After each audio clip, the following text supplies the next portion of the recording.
Hey guys, I'm back with another YouTube video, and today I'm doing an ombre snakeskin full set on my Red Iguana practice hand.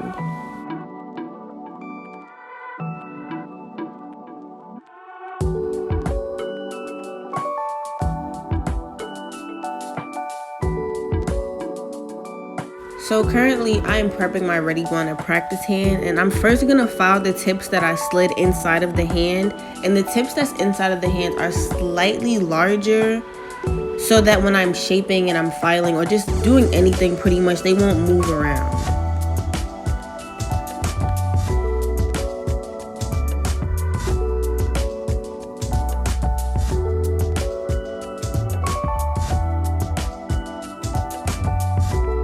And my nails are half done right now. I know, I see it.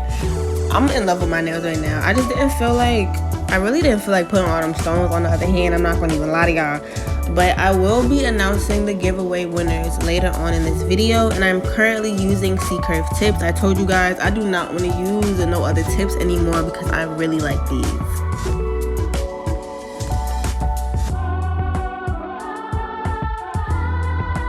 Also, when you are sizing these tips on nails like this, similarly to like a regular practice hand, it may not fit all the way. Some of the tip might hang off on the side. You can just file that right off when you're starting to shape your nail tips.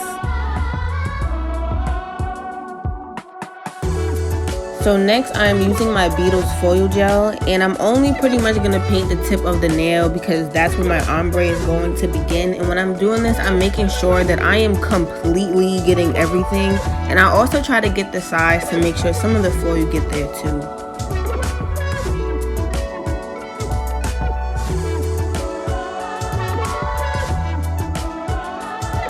So I did not record the shaping part of this video because it was a little harder for me to shape the tips on this hand for some reason. It might have been because it was my first time using this hand in a while. But if you are interested in how I shape my C-curve tips, I will leave a link down below.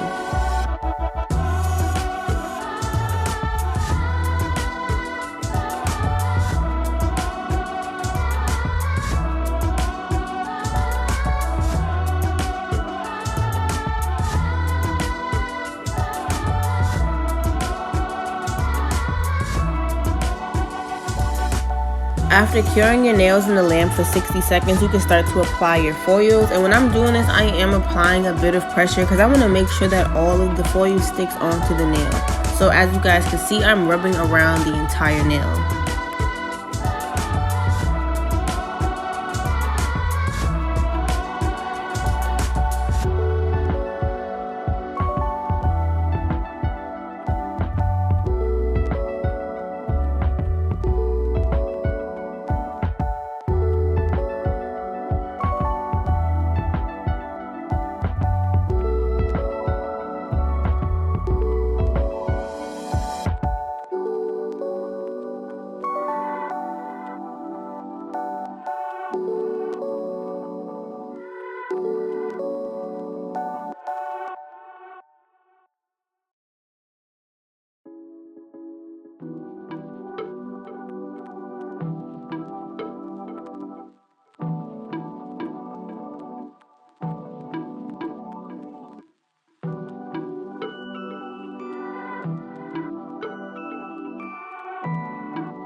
Another thing is, after I applied my foils, I did go over with a gel top coat and cure it again for another 60 seconds.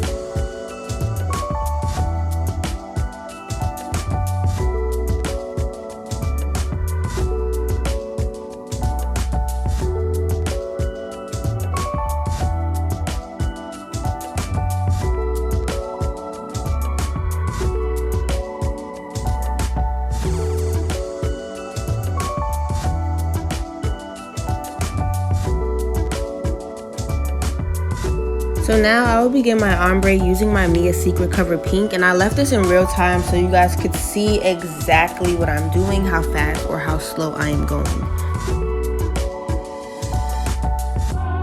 So first I'm picking up my first bead and I'm going to place it right above my foil.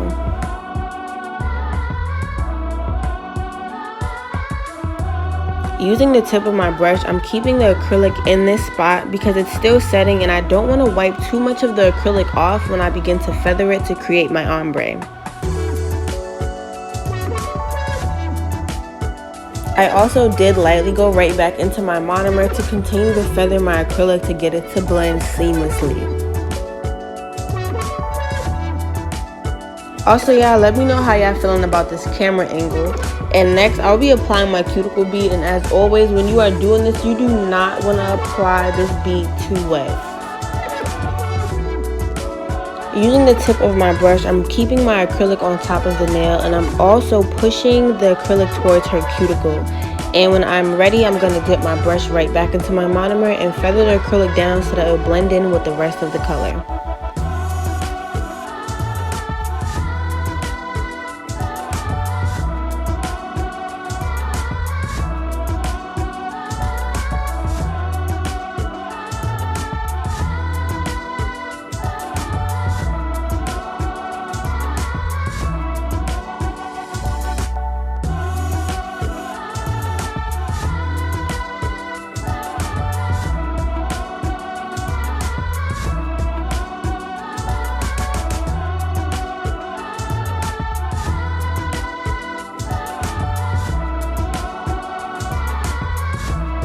Also, y'all, when y'all be recreating my sets, make sure you tag me in the picture because if you add my name under the picture, I may not see it due to all the notifications I get.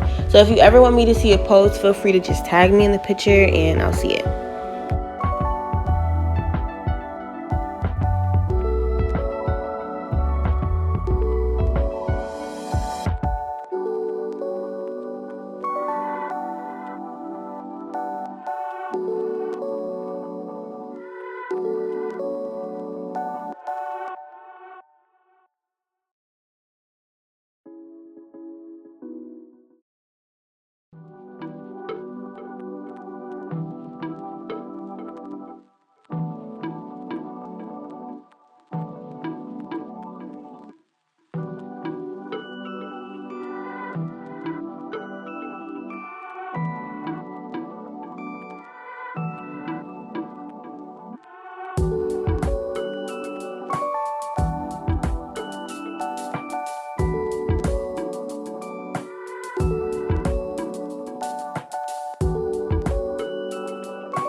So next I'm starting to cap all of the nails. And when you're doing this, you really do want to be careful because for some odd reason, at least for me, with these C-curve tips, the bottom of the nail will end up too thick, the top of the nail will end up too thick if I'm not careful. So I'm often checking my side view, side profile, whatever you like to call it, to make sure that I'm building the nail up properly and that the apex is there as well.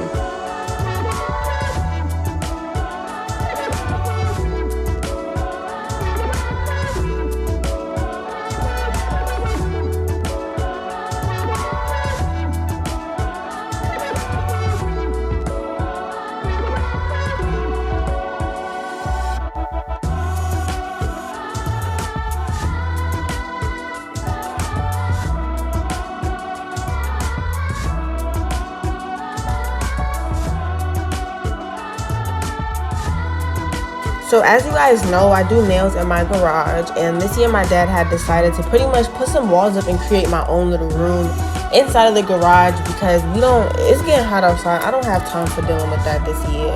And I'm not sure why I didn't think about this, but it made me think about something that happened to me once. So this one time I had asked this girl to come for a fill-in because she had her nails on for 2 weeks. And this was the first time I had a client that had her nails on for this long. I was like, what I do different with her nails? The thing I did different was I sealed her cuticles properly. Just as a side note, that's what it was. So it's not always prep. But pretty much I had her come for a fill-in and it was super hot that day. And I didn't know I was going to end up doing nails that day, so I didn't leave the fan on throughout the day so that it would be slightly cool when I got home. Because I can't put I didn't have an AC to put in the garage at the time, so I just had a humidifier and a big fan. And I just let it run throughout the day and it would stay pretty cool for the most part. So she comes and I didn't know that my product was going to react to the heat. I didn't know that at all. So I'm working on her nails and I'm using the acrylic and it's just drying up instantly. I'm looking like, yo, what? I'm sitting there confused. I'm super hot. Keep that in mind. And she had the fan on her, so of course she wouldn't realize how hot it was. But it's super hot in there. I was trying my best to file them down, make them look nice. I was doing everything I could. I don't know why I didn't just tell her listen, it's hot in here, I can't do this. But it was I already started, I already done filed her nails down, and I didn't have no acetone to remove them. I was so embarrassed. She never came back to me. That was 2 years ago when I first started. I was so embarrassed. I think I seen her at school once and just didn't even want to look at her. I'm that was horrible. But now I know it can't be too hot. Everything is a learning lesson.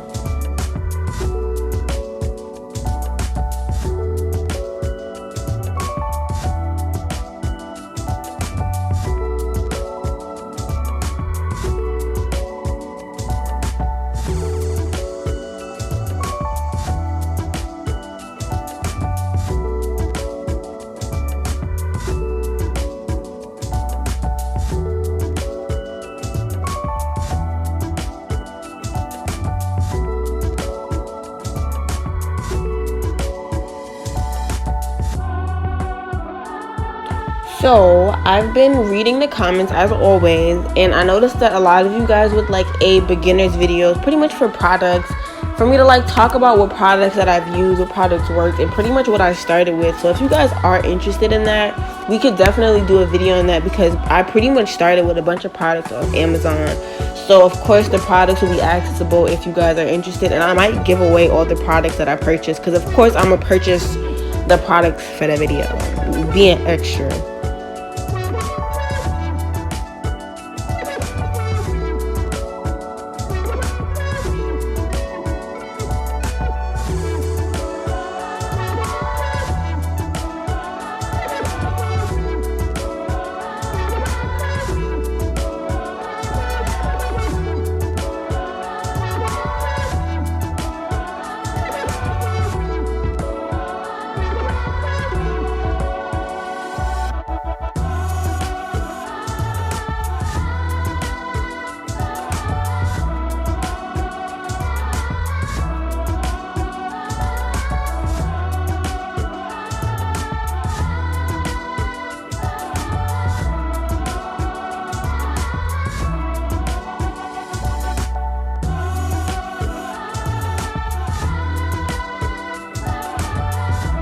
So now I'm starting to file around the cuticle area, and when I'm doing this, I am doing this on a very low speed because one, my bit is extremely sharp and there's no reason for me to be going that fast near nobody cuticles anyway.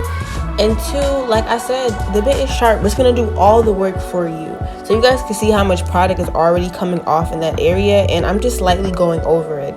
And for the most part, I don't file the body of the nail too much because my application is normally smooth.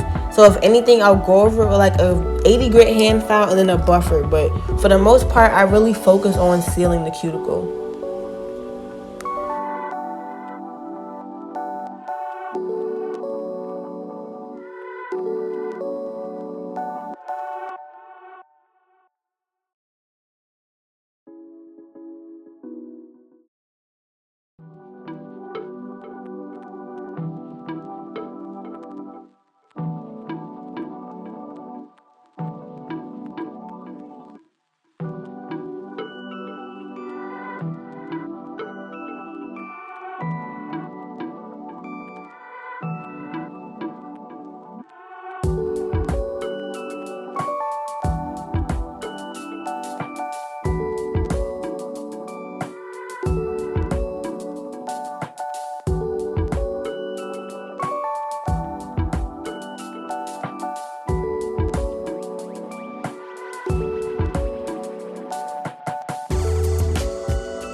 Another thing, guys, when I'm filing my sidewalls after application, I also like to file underneath the nail, similarly to when I file underneath the nail when I'm shaping these tips.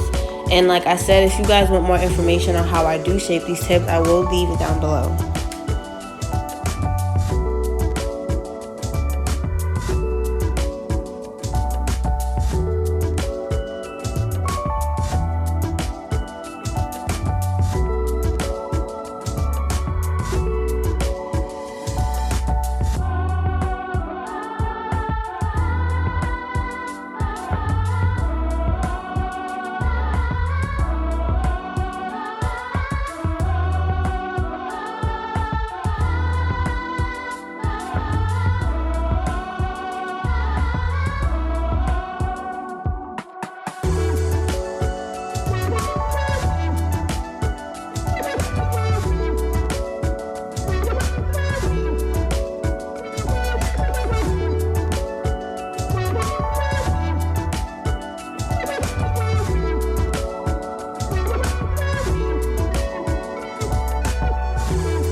Last but not least, my 3 giveaway winners. If you see your name, feel free to DM me so we can discuss the products you're going to receive.